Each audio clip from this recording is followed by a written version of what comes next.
बच्चों, आज हम जानेंगे संसाधन और संसाधनों का वर्गीकरण। हमारे पर्यावरण में या हमारे आसपास वे समस्त वस्तुएं जो हमारी आवश्यकताओं को की पूर्ति करते हैं, वे सभी क्या कहलाती हैं? संसाधन। और जिनको बनाने की प्रौद्योगिकी भी उपलब्ध है, वे सभी कहलाते हैं संसाधन। ये हमें प्राणियों से और वनस्पतियों से प्राप्त होते हैं। जैसे हमारे कई खाद्य सामग्रियां हैं और हमको वनस्पतियों से प्राप्त होते हैं, और जैसे दूध, मांस आदि जो है हमको जीवों से प्राप्त होता है। तो इस तरह से हम कह सकते हैं कि हमारी आवश्यकताओं की पूर्ति करने वाली सभी वस्तुएं और जिनको बनाने की प्रौद्योगिकी उपलब्ध है, उसको हम संसाधन कहते हैं। संसाधनों के वर्गीकरण, जब हम संसाधनों का वर्गीकरण करते हैं तो इनको 4 प्रकारों में बांटा गया है। नंबर 1 उत्पत्ति के आधार पर, नंबर 2 समाप्यता के आधार पर, नंबर 3 स्वामित्व के आधार पर, और नंबर 4 विकास के स्तर पर आधार पर। अब उत्पत्ति के आधार पर, उत्पत्ति माने इनका कहाँ से उत्पत्ति हुई, कहाँ से हमको मिले, तो इनको हम 2 भागों में बांट सकते हैं। नंबर 1 जैव संसाधन, नंबर 2 अजैव संसाधन। जैव संसाधन वे संसाधन है जो हमें जैव मंडल से प्राप्त होता है। जैव मंडल में जीव जंतु और वनस्पति दोनों आ जाते हैं। अभी हमने ऊपर बताया, हमको कई खाद्य पदार्थ हैं वो वनस्पतियों से प्राप्त होते हैं, और दूध, मांस आदि हमको क्या जीवों से प्राप्त होता है। तो ये क्या कहलाएंगे? जैव संसाधन। अजैव ये प्राणियों से प्राप्त होते हैं, यानी कि जीवन, इनमें जीवन भी होता है जैव संसाधनों में।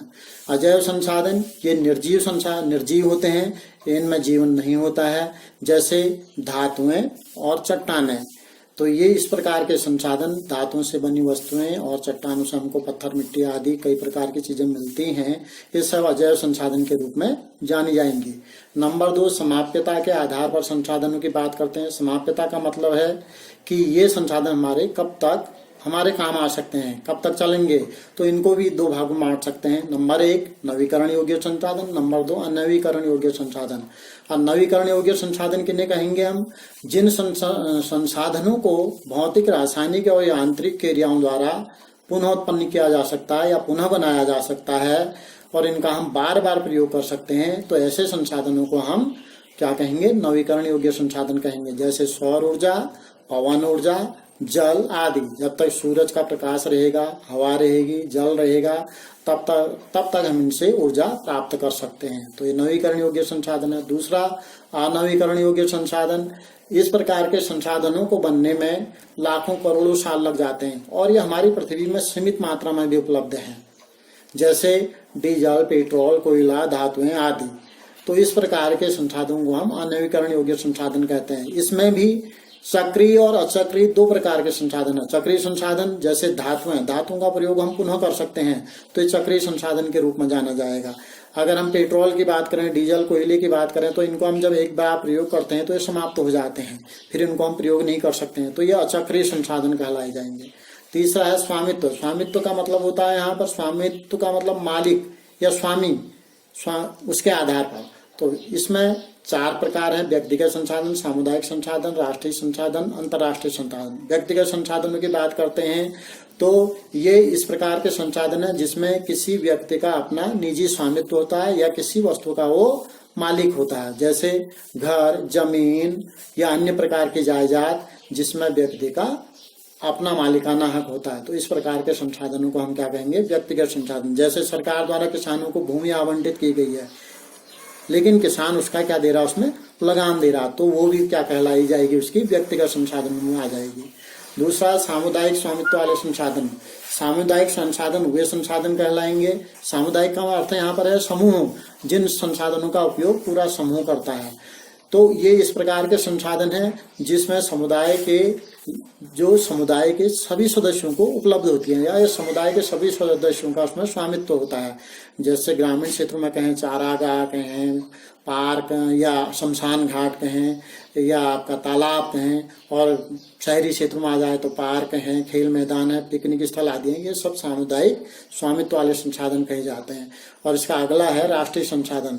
ये इस प्रकार के संसाधन है किसी देश की राजनीतिक सीमाओं के अंदर और समुद्र तट से, अगर हम भारत की बात करें, समुद्र का दक्षिणी तट पर, ये पूर्वी और पश्चिमी दक्षिणी हिस्सा, इसके 12 मील की दूरी तक जो है उपलब्ध उसके अंदर राजनीतिक सीमाओं के अंदर और 12 समुद्री मील दूरी के अंदर उपलब्ध संपदा जो भी होगी वो राष्ट्रीय संसाधन के रूप में जानी जाएगी। और इनमें सारे खनिज पदार्थ आ जाते हैं, जल आ जाता है, वन आ जाते हैं, ये सारे संसाधन क्या कहलाएंगे, राष्ट्रीय संसाधन के रूप में जाने जाएंगे। अगला है अंतर्राष्ट्रीय संसाधन।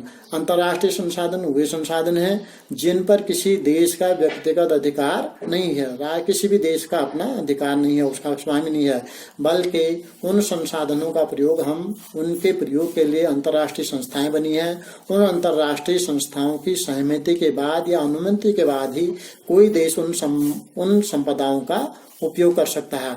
ये अंतर्राष्ट्रीय संसाधन समुद्र महासागरों में किसी भी देश की सीमा से 200 किलोमीटर की दूरी पर स्थित जो भी संपदा होगी वो अंतर्राष्ट्रीय संसाधन के रूप में जानी जाएगी। और अगला लास्ट है विकास के स्तर के आधार पर संसाधन। इसमें एक है संभावी। संभावी माने जिसकी संभावना है। हमारे किसी प्रदेश में इस प्रकार के संसाधन बहुत ज्यादा होते हैं या विद्यमान हैं, लेकिन उनका प्रयोग नहीं किया जा रहा है क्योंकि उस तरह की प्रौद्योगिकी हमारे पास उपलब्ध नहीं है। अपने देश के गुजरात और राजस्थान राज्य की बात करें, वहां पर पवन ऊर्जा और सौर ऊर्जा की अपार संभावना है, लेकिन प्रौद्योगिकी के अभाव के कारण हम उनका प्रयोग नहीं कर पा रहे हैं। अगला है विकसित संसाधन।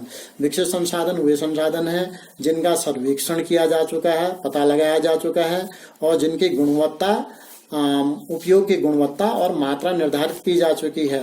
तो ऐसे संसाधनों को हम क्या कहेंगे, विकसित संसाधन कहेंगे। और अगला इसी का प्रकार है भंडार।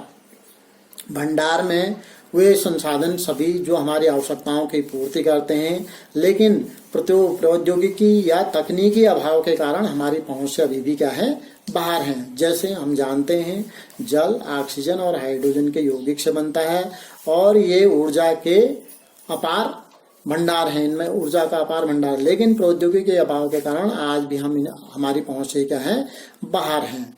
तो इस प्रकार के संसाधनों को हम भंडार के रूप में जान सकते हैं। और अगला है संचित कोष। संचित कोष में ये भंडार का ही एक रूप है, जो हमारे पास भंडार का ही एक रूप है, लेकिन तकनीकी ज्ञान की सहायता से हम इनका प्रयोग कर सकते हैं। बिल्कुल यहाँ हमने कहा था प्रौद्योगिकी अभाव के कारण हम इन भंडार में जो उपलब्ध हमारे पास है इनका प्रयोग नहीं कर पा रहे हैं। बिल्कुल वही बात है, जब प्रौद्योगिकी हमारे पास उपलब्ध हो जाएगी तो हम इनका अधिक से अधिक प्रयोग करेंगे। जैसे कि नदियों के जल से विद्युत उत्पन्न की जाती है, जिसका हम अभी बहुत सीमित मात्रा में प्रयोग कर रहे हैं, और आने वाले भविष्य में जब हमको इसकी आवश्यकता पड़ेगी तो प्रौद्योगिकी के उपलब्धता के साथ हम इनका भविष्य में अधिक से अधिक उपयोग करेंगे। ये संचित कोष में है। तो बच्चों, ये हमने संसाधन और संसाधनों के वर्गीकरण या प्रकार के बारे में जाना। इसमें से बोर्ड परीक्षाओं में, हमारे उत्तराखंड बोर्ड परीक्षाओं में प्रश्न भी आता है। प्रश्न इस तरह से आते हैं कि संसाधन की परिभाषा लिखिए या संसाधन किसे कहते हैं, या उत्पत्ति के आधार पर संसाधनों का वर्गीकरण कीजिए, या समाप्यता के आधार पर वर्गीकरण कीजिए, या जैव तथा जैव संसाधनों में अंतर स्पष्ट कीजिए, नवीकरण योग्य तथा अनवीकरण योग्य संसाधनों में अंतर स्पष्ट कीजिए, या पूरा एक लंबा प्रश्न आ सकता है कि संसाधन किसे कहते हैं और संसाधनों का वर्गीकरण कीजिए।